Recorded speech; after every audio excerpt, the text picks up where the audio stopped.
Makes sense.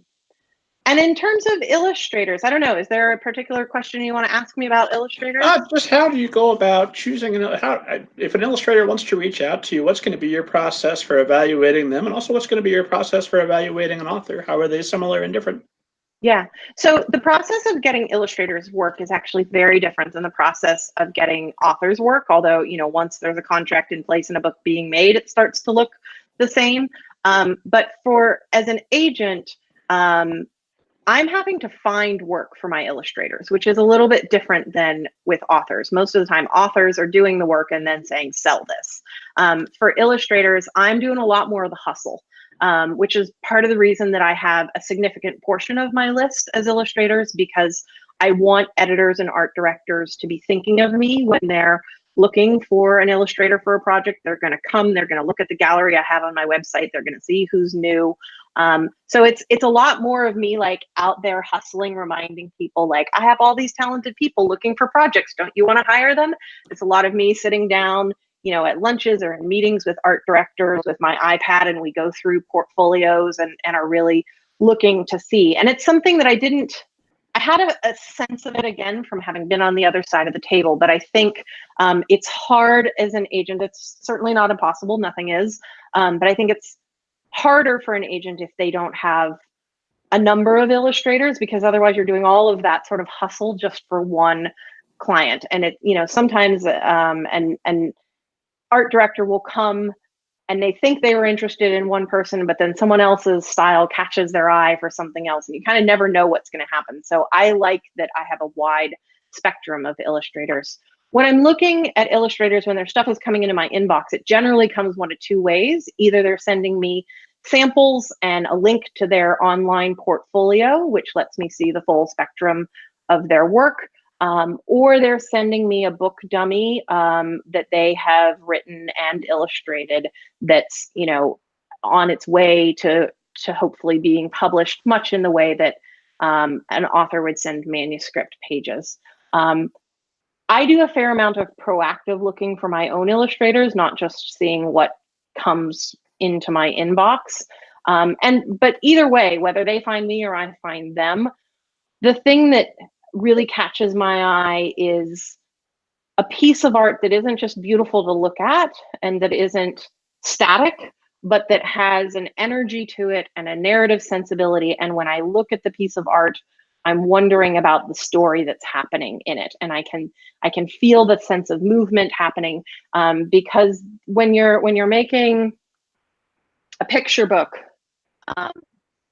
the way you use a page is really important. The way the story moves across a page. Is it going to be little spot illustrations like that? Is it going to be a larger image? Is it going to be a full page spread? And sometimes, especially in today's world, Instagram has been great for illustrators. It lets them get their work visible and a lot of eyeballs on it, but it does mean that you get locked into this little square. And sometimes that square doesn't show the full range of like, how would you use the medium of a book? So in the same way that an author has choices to make about stylistically, how do they tell the story? Are they telling it in straight prose? Are they telling it in poetry? Are they telling it in text messages? Are they telling it, in interstitial passages of all sorts? The illustrator's also making choices about what stylistically they're trying to achieve. So when I'm looking, whether it's at a portfolio, like at a conference or online or something that's come into my inbox, I'm paying attention to the story, I'm paying attention to the characters, I'm paying attention to, do I like this? But I'm also thinking about how it matches the form of a book. And then I'm thinking about what kinds of projects would this pair well with? What kind of texts? Ideally, I'm looking for someone who's got a broad reach, who maybe starts out doing picture books, but then eventually moves into book covers, or maybe they start with book covers and then move into something else. The same way an author can tell a lot of different stories, and that's part of what keeps them fresh and creative. An illustrator needs to have sort of wide open space to play with different formats and things. So I'm looking for someone who their work could potentially work for a lot of different kinds of book shaped things. And, you know, they're not only appropriate for one medium. Graphic novels are a little different. That's such a unique space all its own. If you're doing primarily graphic novels and you're good at them, there's probably going to be work for you for the near future, because that's a growing market. But even still, I have some graphic novelists who aspire to also work on picture books. So, and then you asked, you know, how is that different than when I get a manuscript submission? I think obviously one is text and one is art, but they're doing something similar in me as an author, or sorry, as an agent, but even more like as a story lover.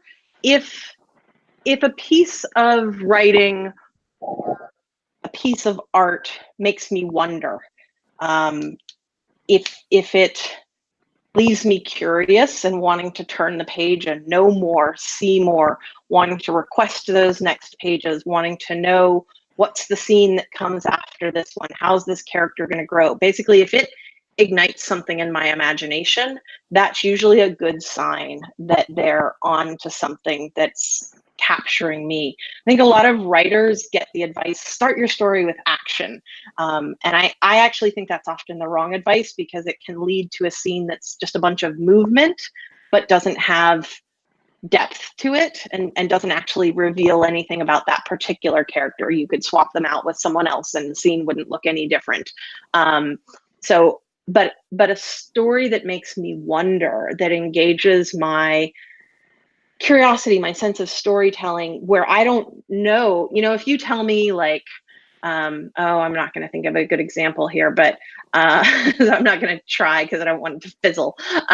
But when a story is even from a few pages or a few pieces of art, when I can't see where you're taking me yet, but I'm curious to know where we're going to end up, that's a good sign. If you tell me everything, if you put it all on the page and I can anticipate, I know exactly where this story is going to go, I know what the ending is going to be, and I'm only on the page 5, that's much less interesting to me than a story that's sort of waking up my sense of wonder and going like, how are they going to get out of this puzzle? Or where are they going to go from here? Or like, you know, what is this saying about a larger question?